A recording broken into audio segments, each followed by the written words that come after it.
All right, so this lecture will be divided into two parts. First, I will talk about traffic safety applications. So this is one of the 4 application areas that you should choose for your project.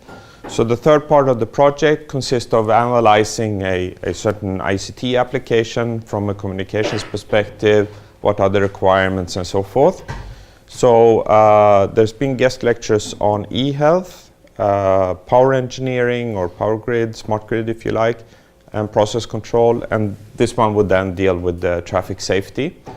So the other 3 people that have been giving these lectures are people in the field. I happen to have done quite a lot of research on this also, so well, I don't know, I consider myself a little bit knowledgeable, maybe not super expert, but anyways, well, I'm an expert, let's go with that. So traffic safety, what is that all about? Well, we all drive around in cars, buses, trucks and whatever, and we would like to arrive at the destination safe and sound. So the reason why we are interested in this is quite simple. It's this number here. So do you guys know what this could be? Yeah, so these are the number of people that are killed in road accidents every year globally, right? 1.3 million. That's quite a lot of people actually, compared to other calamities, right? Like war and pandemics and other things, right? So this is quite a serious problem. Now, not all of these are killed inside the vehicle. It could be pedestrians that are hit or bicyclists and so forth. So something needs to be done about this. And if one wants to read a little bit more about what traffic safety is all about and why it's important, there is this study by the World Health Organization. So it's a link there if you want to follow that. So anyways, this is a serious problem for many reasons. Of course, from the human suffering of injuries and deaths and so forth. It's tremendous cost for society and so it's not good, right? So what can we do about that? Well, I claim that part of the solution is ICT, information and communication technologies, and communications. And in particular, today we will talk about V2X communications, vehicular to anything communications.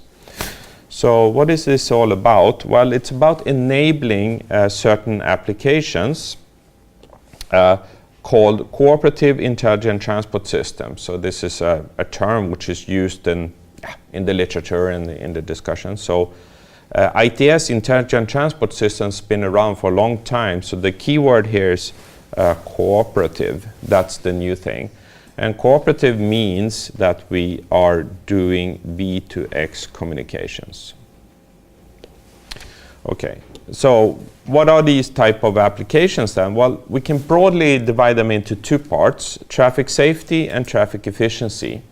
And traffic safety is what it is, right? It's sort of self-explaining.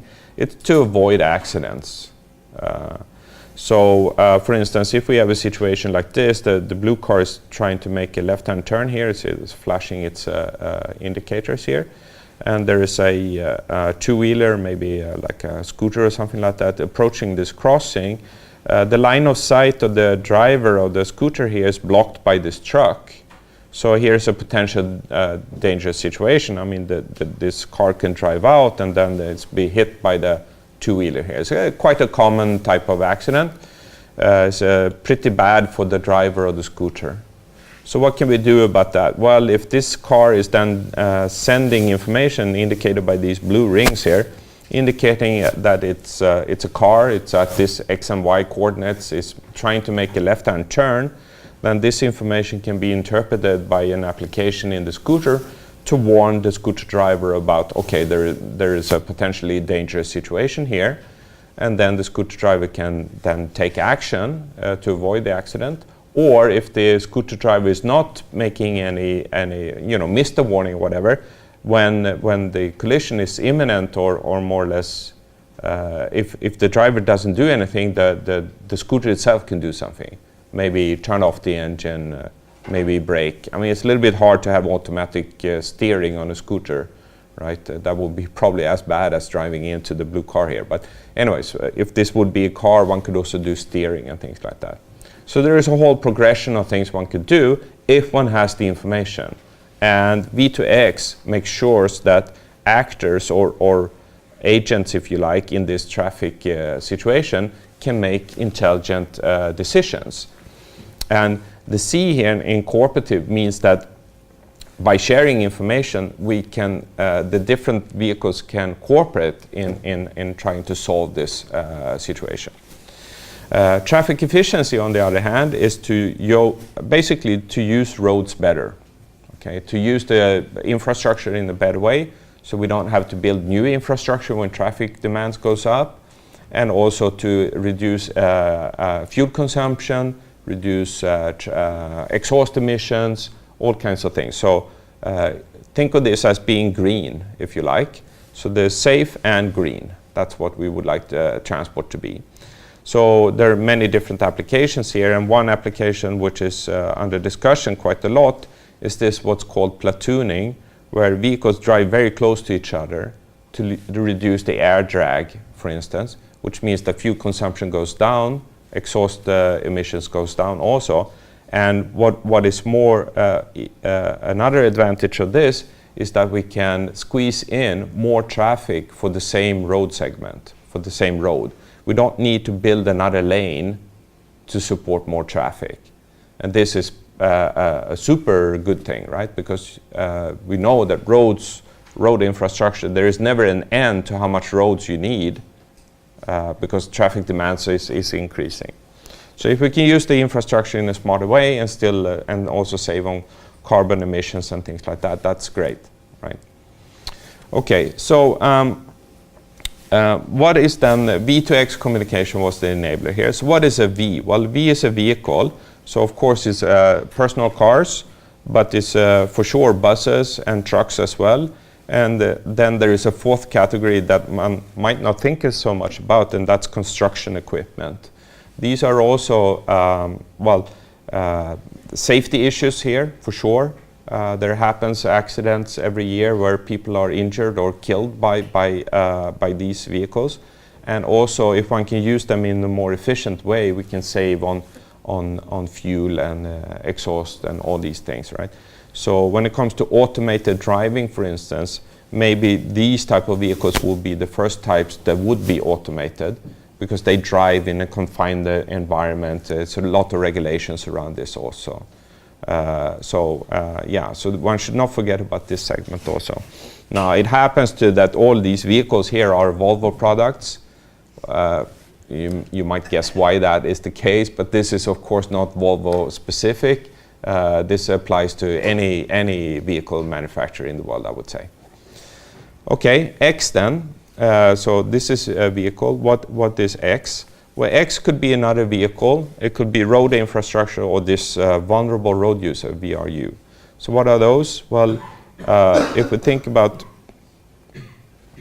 why is this not working? Okay, so here's road infrastructure.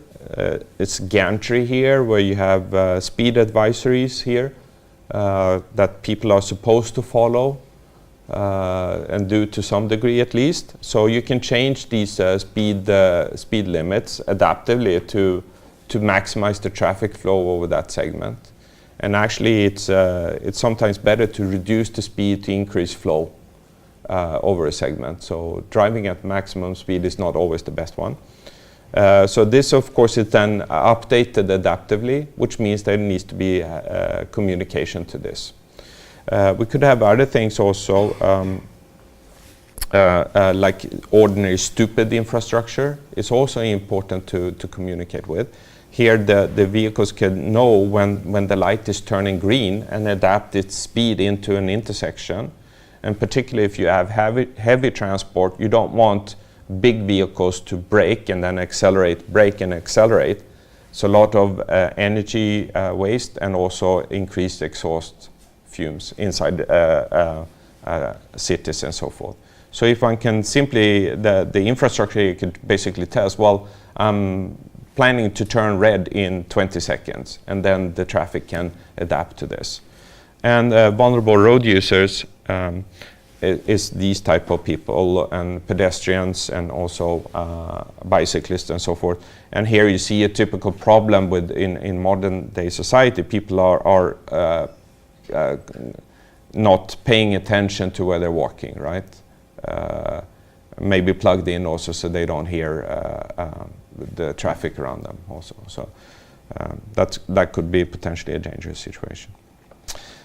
Okay, so what is the state of the art for V2X communications? There are a number of systems which have been standardized, but not yet fully deployed, I would say, or not deployed, only in small scale. And there are two types of main systems, something called ITS-G5 and something called DSRC. The ITS-G5 is a European standard, and DSRC is like a US standard. It's not super important to remember the names here, but what we should remember is that the medium access layer, so this is part of the data link layer, and the physical layer of these type of systems is based on IEEE 802.11p.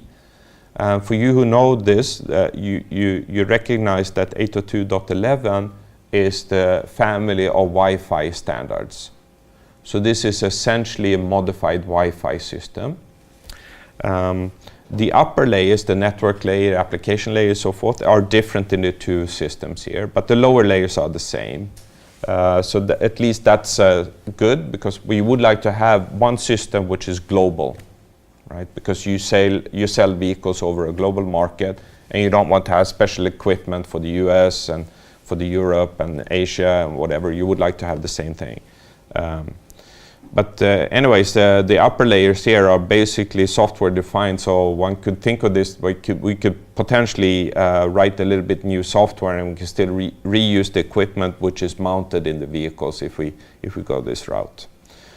Okay, so what is the difference between these systems and Wi-Fi? Well, I would say that the only main difference between 11p and regular Wi-Fi is that 11p allows for what's communication, which is in the language of this standard is called outside the context of a BSS, which is of course completely incomprehensible for the outsider.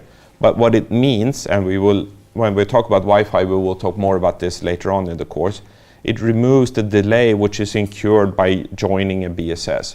So basically, when you get into a system, you open your laptop, or when you get to a place and you open your laptop, you're asked for logging on to a Wi-Fi network. You provide your passport, and then you log on to that network. So you do that typically once, and when the second time you get into this area, you open up your laptop, you automatically attach to the network, right? But this attachment to the network takes 1 second, 2 seconds, maybe even more than this. And that delay is sometimes not acceptable in these applications. So this means basically that we can communicate over this system without logging on to a network.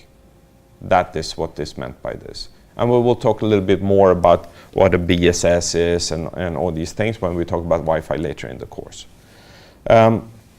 The physical layer of this is OFDM, which is basically what we use in Wi-Fi today. There are many different file layers in the Wi-Fi standard, in the 802.11 standard, but there is only one which is used today, as far as I know at least, and that's OFDM. With 10 megahertz channel spacing option. Regular Wi-Fi typically use 20 megahertz here, so there's a small difference there. And here's maybe an important consequence of this, is that the overall data rate, which needs to be shared by all vehicles, all communicating entities within radio range, is 6 megabits per second. So if there is 100 transmitters, they need to share these 6 megabits per second. Right, so the data rate per transmitter could be significantly lower than 6 megabits per second. I mean, if there is 2 sharing this, is 3 megabits per second in the best possible scenario. If there is 4, there's 6 divided by 4 and so forth. And that actually turns out to be a limitation of the way that this has been set up, as we will talk about later. So what type of data traffic is going over these type of channels or for supporting these applications? Well, most of these applications, the cooperative ITS, cooperative intelligent transport systems, these applications will rely on two types of traffic: periodic broadcast to broadcast communications or event-driven broadcast. So this periodic is broadcast of status messages. And basically, if I'm a vehicle, I transmit my state, that is my position, my velocity, heading, acceleration perhaps, other things about the vehicle, if I'm a bus or a truck or a vehicle, a smaller vehicle, things like that. Something that tells the surrounding what I am and what I'm doing. So these type of status messages. And in Europe, these are called CAMs. In the US, these are called BSMs. So essentially the same payload, but it's structured in different ways. But that's an upper layer problem. And then we have event-driven broadcast of warning messages. And here's when something, a specific event happens. For instance, emergency braking, right? Then I send out the message, okay, to warn people behind me so that I don't get rear-ended by people not being able to brake in time. So these type of warning messages in Europe is called DEMS. So if you're interested, CAM stands for Cooperative Awareness Message. BSM stands for Basic Safety Message. DEM here stands for Decentralized Environmental Notification Message. I don't know what they were thinking when they designed that acronym, right? But it's sort of, somebody did that and it stuck, right? So we're stuck with this. Okay, so what is meant by broadcast? Broadcast, it means that all nodes simultaneously are receivers and transmitter for this broadcast. So if we think of these four vehicles here, what is happening then? Well, this first vehicle is transmitting a message to all the other four vehicles. But at the same time, the second vehicle is transmitting to all, and the third is to all, and the fourth to all. So this is the traffic that we would like to support. Now, in Wi-Fi, we need to take turns. So this one needs to start, this one or that one next. I mean, there needs to be some type of ordering of this. Okay, and we will talk a little bit later in the course how this is actually done in Wi-Fi. But essentially, it's like this, that if somebody wants to transmit something, that vehicle listens to the radio channel. If the radio channel is not used at the moment, that message is transmitted. If the radio channel is used at that moment, one waits until it's available again. So that's the main idea. So it's if you want to think of this, it's a listen before talk protocol. And we'll talk more about that later in the course. Now the payload size here is about 400 bytes per message, which includes quite a lot of security overhead. That's why it's a lot of bytes here, even though that the actual data which is useful here, like position and so forth, is not so many bytes. Repetition rate of the periodic here is in the range of 1 to 10 hertz. So every 100 milliseconds to every second we transmit a new packet. And how often we transmit packets depend a little bit on the channel load, which means that it depends on how much traffic it's in the air. Because if it's a lot of traffic in the air, there is a risk for congestion of the network and data will not get through. So it's decided by that, but it's also decided by the vehicle dynamics. So for instance, a vehicle which is standing still have less need to transmit status messages often, right? Because it doesn't change its state.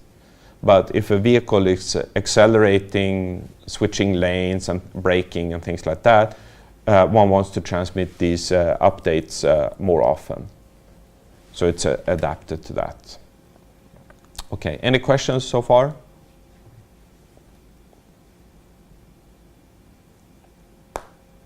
No? Okay, so these data traffic models here is basically what we're trying to support in these type of systems with this 11P based systems, or one can also use other radio systems as we see later on, cellular systems in particular. Okay, so if we continue along this data traffic models here, so we talked about ARQ in the course. So these are retransmission protocols which are there in order to get reliability over an unreliable channel.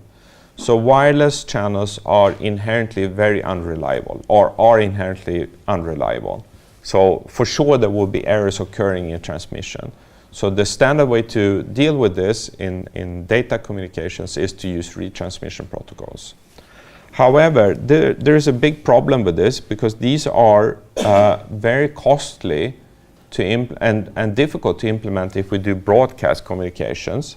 And if we also do broadcast to broadcast where everybody is broadcasting messages to everyone, this becomes quite complicated to implement. And for that reason, ARQ is not used in ITS G5 and DSRC. Okay. So we cannot rely on retransmission protocols to give us reliability. And reliability is something which is important in these applications. So how do we do this? Or what is the implication, first of all, of not using retransmission protocols? Well, it means that the transmitter who transmits a packet does not know exactly who the receivers are, right? Because cars come in and out of radio range, so we don't know this. If I'm the receiver and I transmit the message, I don't know who's out there, right? I don't know which packets these receivers have decoded. Okay, so if I'm a transmitting vehicle, I cannot rely on that my neighborhood has heard my packet. Okay, and this is problematic then, of course, for the traffic safety applications that somehow is relying on that data reaches its destination. So what can we do to get reliability? Well, one way to do is to think a little bit about what the payloads are. So consecutive these status messages, the CAMs and BSM packets, are pretty similar in a way, right? So if I transmit a status message every 100 milliseconds, what does that mean? So what is the speed of a vehicle on a highway, which is in Sweden, say, not on the Autobahn. So it's 90 kilometers per hour. How many meters per second is that? 25, exactly. So 25 meters per second. So 100 milliseconds means what? 2.5 meters, right? So the state I transmit if I travel on a highway speed here and 100 milliseconds later is pretty much the same, right? Okay, I changed 2.5 meters. My position changed 2.5 meters, but my acceleration, my speed vector and so forth, probably not a whole lot, right? Which means that consecutive messages, the payloads are similar. They're not identical, but they're kind of similar. So occasional packet losses are not disastrous, okay? So in a way, every packet is not sacred. We can lose a few without compromising the application too much. Of course, it's nice if every packet arrives, but it's not crucial. So basically, we transmit these packets more often than we really need to compensate for the problem of not being able to do a reliable transmission of every single packet. Okay, these warning messages are, as I said, event-driven. So if I'm a vehicle and driving down the highway and I see a moose stepping out and I hit the brakes, right? Then I would like to inform the people behind me I'm braking, and I'm braking hard. So I send this warning message, but I don't send it only once. I send it multiple times with a little bit of spacing between these messages. So I repeat the same message many times, and that is done to increase reliability. So if the first packet is lost, maybe the second would arrive and so forth. right? And I keep on sending these until the situation has stopped. So when I don't break anymore, basically. Okay, so this is sort of like a crude way of ensuring enough reliability for the applications to work as they should. Important, however, is that we still have error detection at the receiver. So a receiver that gets a packet which contains bit errors, that packet would be discarded. So the application would never get a bad packet, bad payload. It will get, either it gets a payload and then it's correct, or it doesn't get the payload. So that's nice for the application. The application can actually trust that the payload is actually the payload that was transmitted. So that type of reliability is just that the application cannot rely on getting every packet.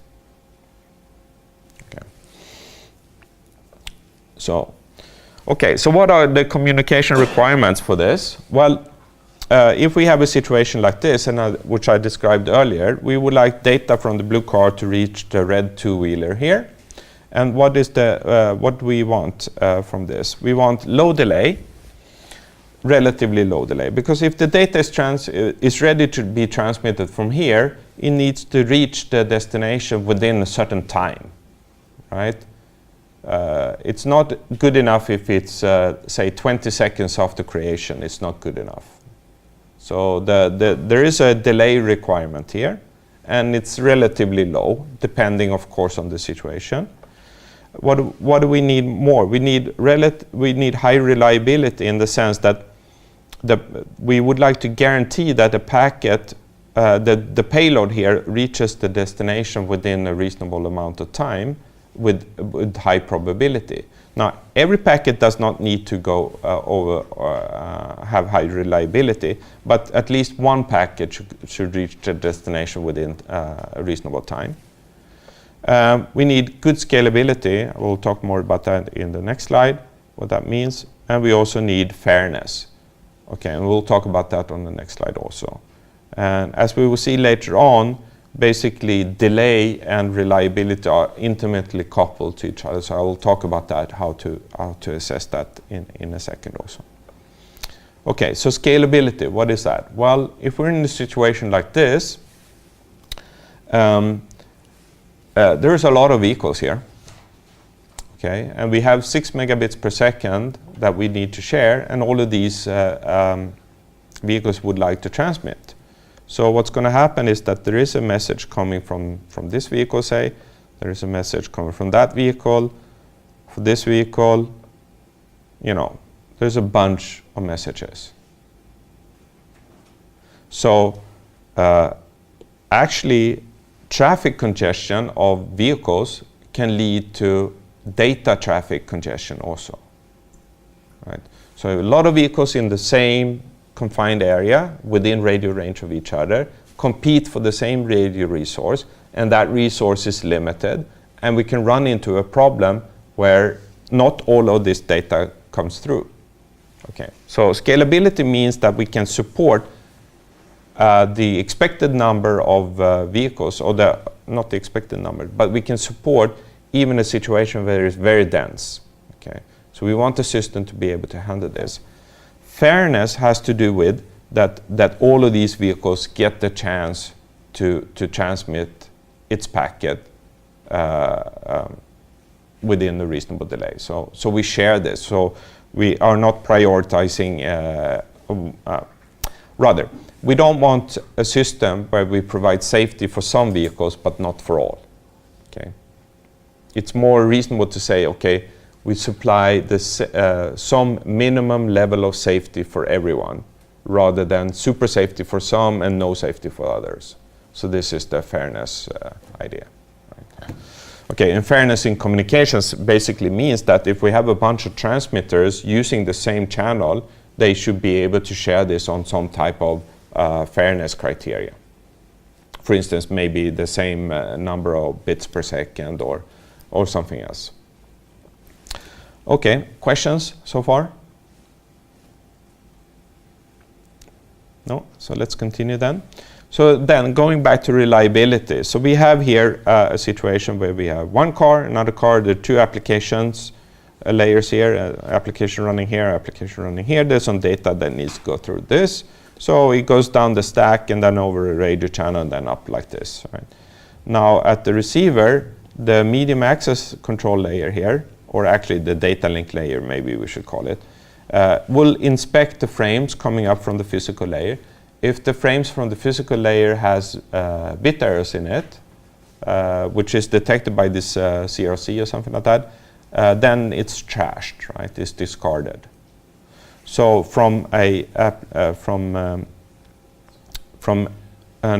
application point of view, some data goes down here, and some data goes up here. The data that actually goes down here and goes up here is error-free, but some data that goes down here ends up in the trash, and it never reaches the application. So from the application point of view, the virtual channel between the cars here is something where we have packet losses, so we lose the whole packet, or we don't lose the packet. There is no errors in the packets that arrive, but some packets don't arrive. And there is a certain delay associated with that also. Okay, so this is nice for the application designers because they don't have to worry about that data that comes up to them at the receiving end might be in error. Okay, it might not come, but when it comes, it's not in error. So if we have this perfect error detection, which is a reasonably good assumption, then there will be no erroneous payloads reach the destination application, I would say. Application.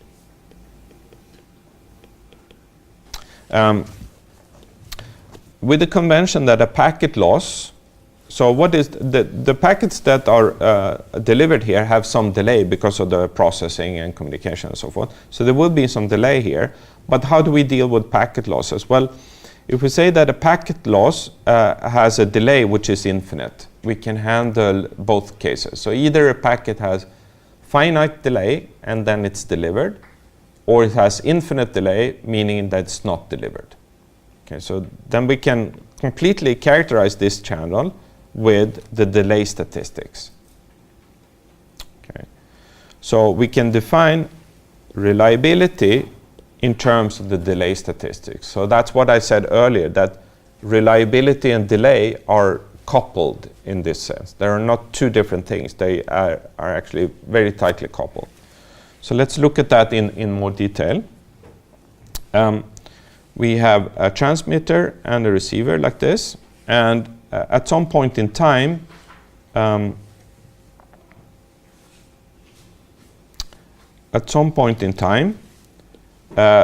a packet is ready to be transmitted at the transmitter side. Okay, so we have sampled our sensors, we have sampled a frame of data that needs to be transmitted to the other side. What happens then? Well, first of all, there will be a little bit of delay before we can transmit over the radio channel. And this has to do with that there are many transmitters sharing the same channel. And sometimes the radio channel is busy, so there might be some waiting time before we actually can transmit the packet. Once the channel is ready, available, then we transmit the packet over the channel. Then there is some processing time at the receiver, and eventually the packet is delivered. Okay, so the time it takes from when it's ready to be transmitted until it's delivered, this is called the latency or delay. So this is the latency for packet number 0. Okay, so what happens with packet number 1? Well, at some point, it's available for being transmitted. There is some waiting time before it goes over the radio channel. It's transmitted over the radio channel, but something bad happens in the radio. Maybe there's a lot of interference, or there is a collision with another packet which is in the air and so forth. So it never reaches the destination. And then we say that the delay for that packet is infinite, right? Because it's never delivered. Okay. Then the second and the third packets are happily being transmitted over the channel here. So we see we have some delays here which are either finite or infinite. And even if they're finite, they're different from time to time because of the state of the channel and other effects, right? So we modeled these delays as random variables, which have finite varying realizations, and sometimes they're also infinite. So we have a random variable here. And if we can characterize that with the CDF, for instance, we can say something about reliability. Okay, so delay here then. If this is finite, then what does that mean? Well, it means the interpretation of it is the age of the payload at the time of delivery. So at the time of delivery of packet number 0, the delay, tau 0, is how old this packet is, right? It was generated at this time, and now it's delivered, and this is the age of it. And the age of the packet is important in these type of applications, right? So if somebody sends a warning message, one would like to control how old it is when it has arrived, right? Because if there is a fire alarm, for instance, it's not interesting to know that the fire has started if the fire started 2 hours ago. It's too late, right, for me to evacuate the building. Same thing for emergency braking here. If I know that the car in front of me has braked, but that happened 2 minutes ago, that information to me is useless, probably at least. Okay, so we would like to control this delay. Another thing that we would like to control is something called the interpacket spacing. So the interpacket spacing here is the time between 2 consecutive delivered messages. So it's the difference between the purple time here and the green time here. So it's from the receiver, it's the time between 2 good payloads that we get. Okay. And the interpretation of this, the interpacket spacing here, is the maximal additional aging of the payload before the new packet arrives. At the purple time here, we get a packet which is tau 0 old, tau 0 seconds old. And then as we go along, the age of this packet then increases, of course, as time goes along. And it increases and increases until we get the new packet. And then the old packet is discarded because it's irrelevant now. And the age of the packet just before we get the new packet is tau 0 plus the interpacket spacing. Right? So it's the maximal additional age of this. And this is also a parameter that's important because it tells us the application at the other side, how old is the information that application has. And that is important for these type of traffic safety applications. So any questions about delay in interpacket spacing here? No. Okay. So anyways, one would like to control these things. And these packet drops here that we get, this event, the packet drop here, what is causing it? Well, it's due to noise, interference on the radio channel. There could be a buffer overflows. There could be many different things that makes this not being delivered at all to the application. Okay, and this type of theory here that works pretty well when we do also this repetition scheme that we do in 11p, that we transmit packets many times. Then we can think of this here as being a lot of retransmissions also. Okay. Okay, so there is another interpacket spacing here. So reliability and latency here. So remember now that tau, the delay, is a random variable. It varies from packet to packet. So we can characterize a random variable in terms of its CDF, cumulative distribution function. So if we can calculate the probability that the random variable is less than some value x, and plot that as a function of x, we get the CDF. Right. So then, if we have the CDF, what can we do with that? Well, we see first of all that the CDF is then approaching an asymptotic limit here. It's a non-decreasing function, so it actually increases. It never goes down, right? it always goes up, and that follows from the definition of the CDF. It's a probability, so yeah, so it's increasing in x. At some point, it levels out to a level, and this asymptote here, and the difference between the asymptote and 1 is the probability that the delay is infinite. Okay, so at some point at infinity, it would jump up to 1, because, well, actually, at infinity, it would jump up to 1. And the difference between the asymptote and 1 here is the probability that the packet has infinite delay, which is the probability that the packet is not arriving at the application. So it's the packet drop probability. So we can read out this number here if we like. If we have the blue curve, we can read off this number. What can we do more here? Well, maybe we have a maximum tolerable delay. Let's call that the deadline. If we had that, we can draw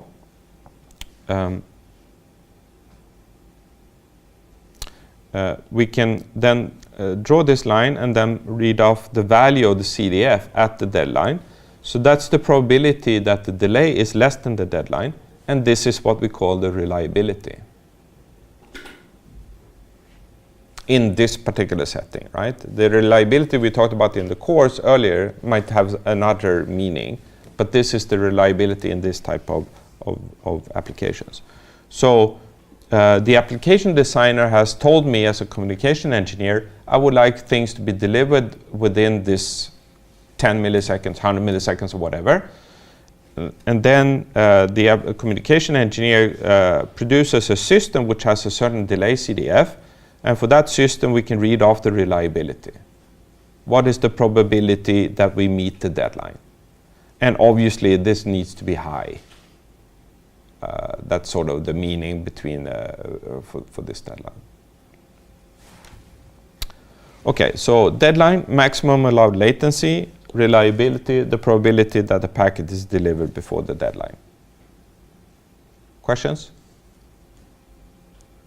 Okay, so let's continue then. So what are the requirements for this? Well, if one reads the literature, one can say that in general there are strict requirements on the latency or delay. Delay and latency are the same in this context.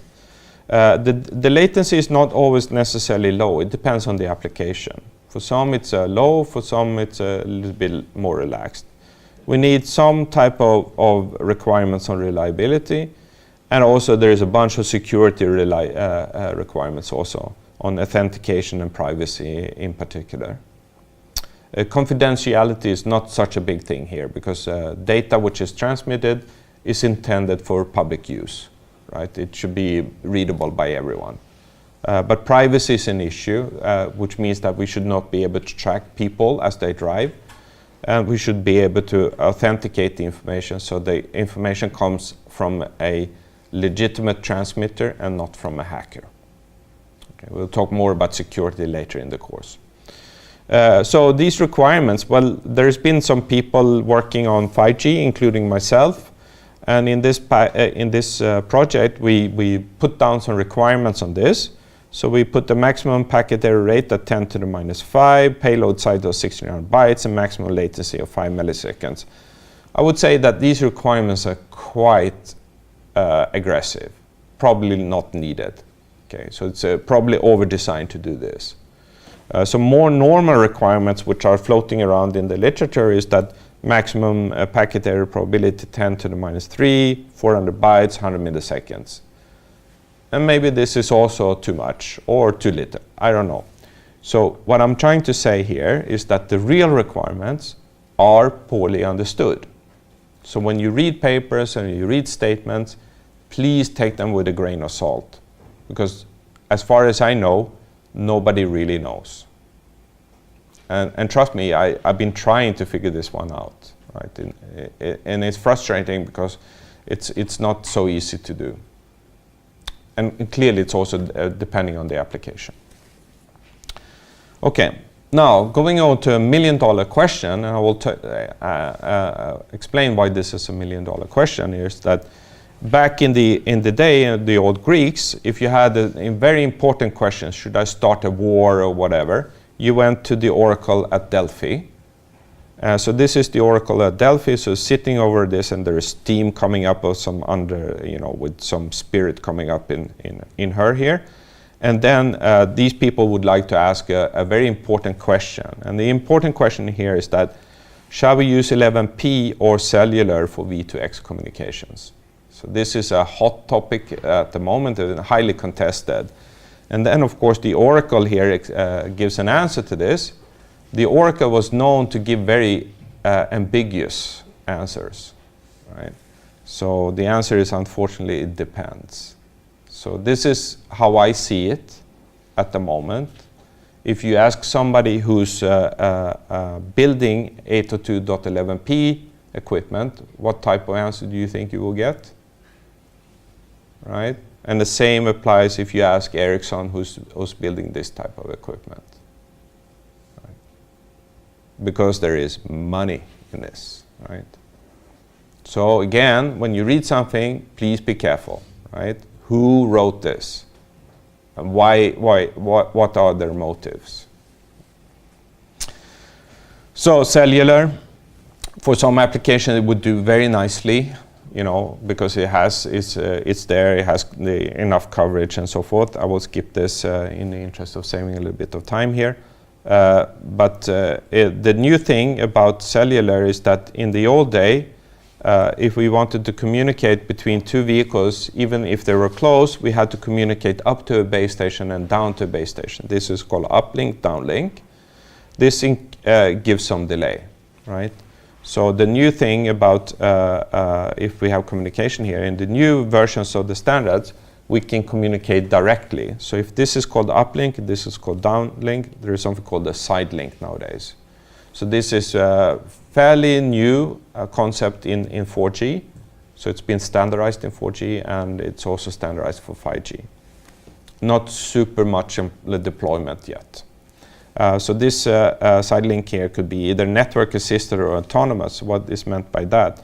Well, basically, if it's network assistant, it means that the base station is coordinating these transmissions, so making sure that many transmissions, transmitters can share the same radio channel in an effective way, efficient way. However, this should also work in situations where there is no network, for instance, when there is no coverage out in the forest, for instance. And that's called the autonomous mode of this. And then it basically falls back to what Wi-Fi does. It's a listen before talk protocol. Okay, so conclusions. Cooperative Intelligent Transport Systems, CITS applications, rely on this vehicle to anything communication, V2X communication.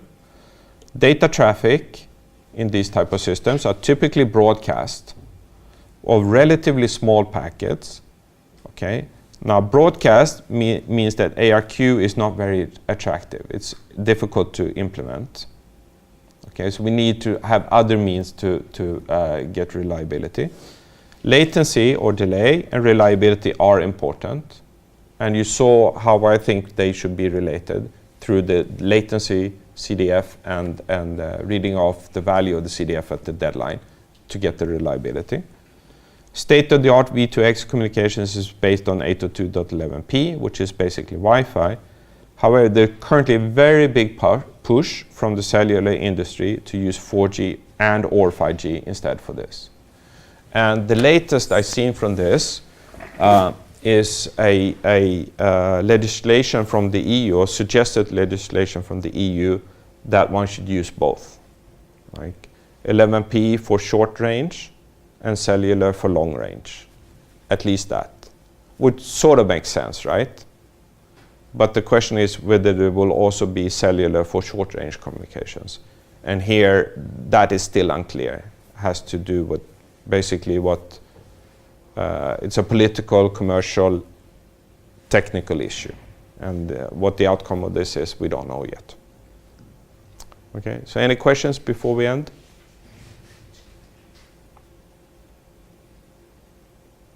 No? Okay, so then let's stop there and take 15 minutes.